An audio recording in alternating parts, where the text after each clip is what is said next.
नेती pot आहे जो एक छोटा 100 लिटर सासू असलेला डिवाइस आहे। हे स्वच्छ पाणी आहे, ताजं गुणगुण पाणी आहे। हा मीठ आहे, खडे मीठ वापरलं तर अजून छान। आपण क्रियेची सुरुवात करत आहोत। हे गुणगुणे पाणी नेती पॉट मध्ये टाकायचं आहे।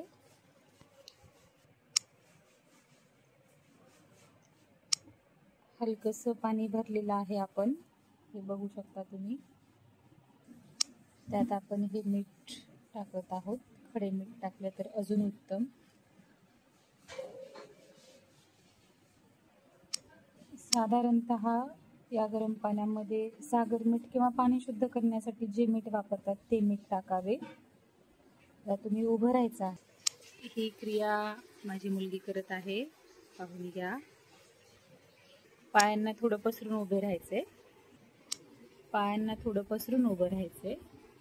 एकदम रिलॅक्स ठेवायचं आहे, थोडंसं झुकायचं आहे। ही अशा प्रकारे तोंडातून श्वास घ्यायचा आहे, श्वास तोंडातून घ्यायचा आहे।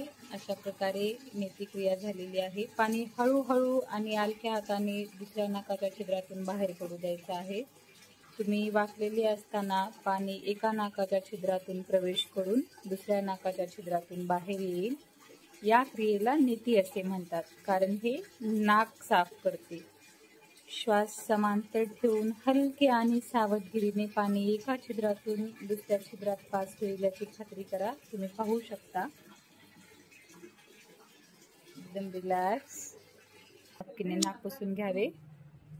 ओके, आता सेम क्रिया दुसऱ्या नासिकेतून करायची आहे। हळूहळू हळूहळू हळूहळू सेम क्रिया ती आता राईट साईडने करत आहे। एकदम रिलॅक्स, तोंडातून श्वास घ्यायचा आहे, रिलॅक्स।